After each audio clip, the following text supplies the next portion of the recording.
It is gardening without reliance on expensive and polluting artificial chemicals, which inevitably produces stronger and more robust plants, be they edible or ornamental. Throughout my gardening career, I've been passionate about organics. And over the course of this DVD, I hope to be able to explain to you and bring some insights into what it really means to be organic. But the most important point, and where we must start, is with this: well-rotted organic matter.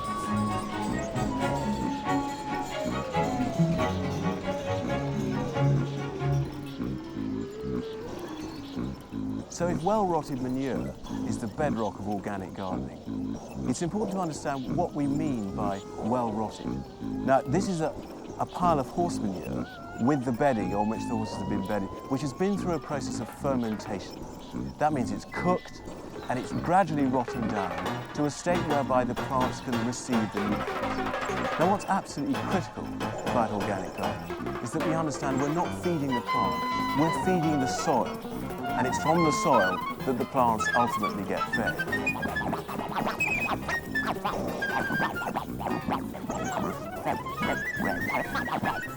In modern agriculture, which is dependent on chemicals, the plants are fed by chemicals. They're fed by artificial fertilizers. The nutrients are brought straight to the plant. In organic gardening, they come via the soil.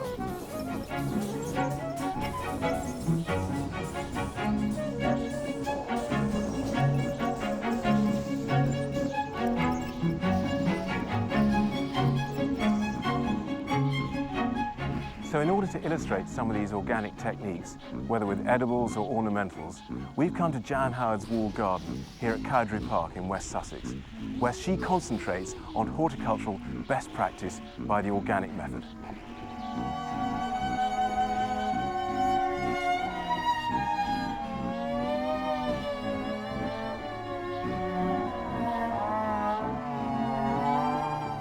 So if management of the soil is one of the most important elements in organic gardening, how do we go about caring for that soil? Now, there are various different borders here at Cowdray which are undergoing various different states of cultivation. And here's one which is just about to be planted. Now, the soil is not covered, it's bare, and even on a sunny day in March, as this is, in early spring, you can already see the soil is drying up. And if I crumble this handful of earth, you see that the dust is blowing away in the wind, and that is, to all intents and purposes, soil erosion. That's what we're trying to avoid. Because the fertile layers of soil are few and far between. There's not that much of it. It's really important to protect those.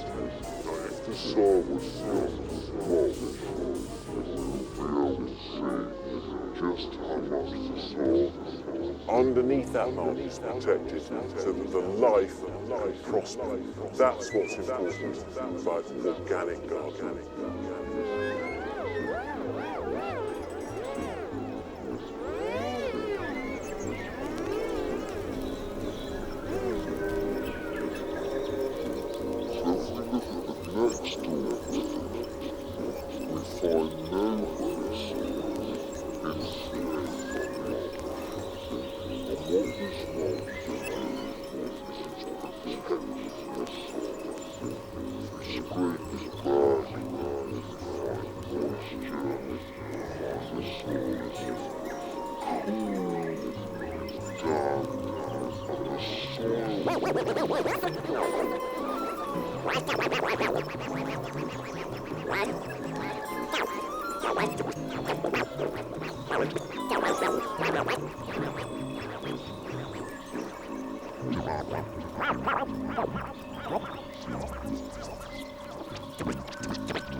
Down. On the soil.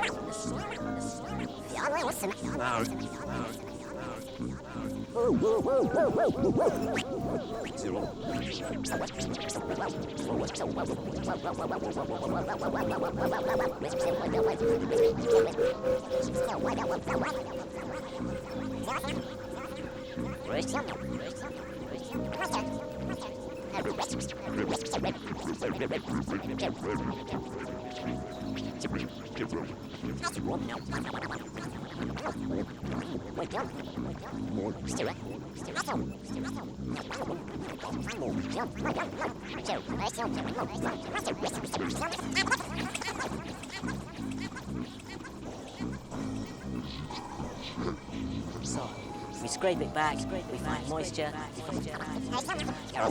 Back, we find moisture.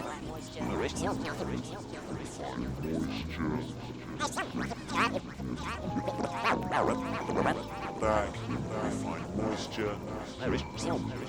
We find moisture.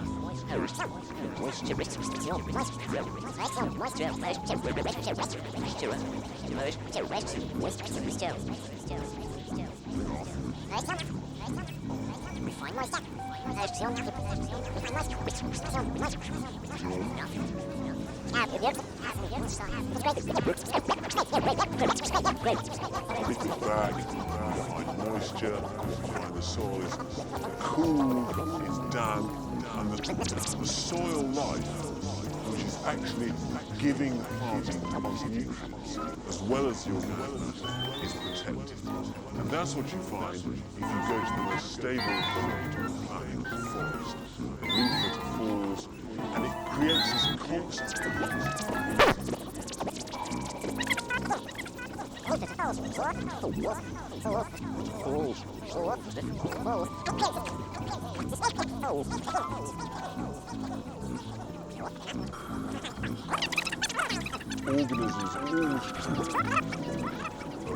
Organisms of all shapes and sizes, Plant matter, animals, insects, soil life.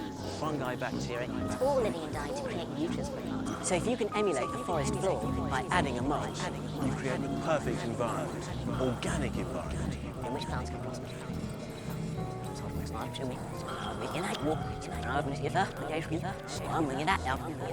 By adding a mulch, you create the perfect environment, organic environment.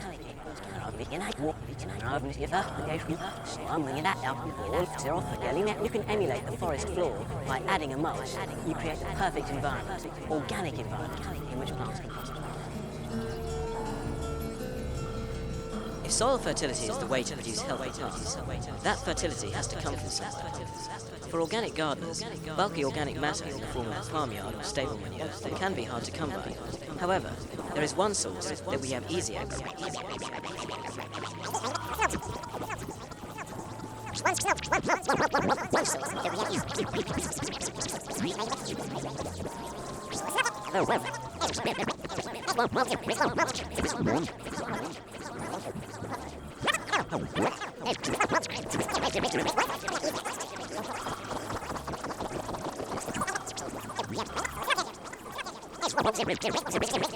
There is one source that we have easy access to, and that is the green waste matter produced in our gardens.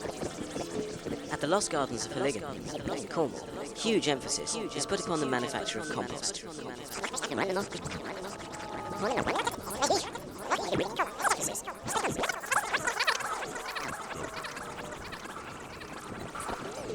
Lost Gardens of Polygon in Cornwall, huge emphasis is put upon the manufacture of compost.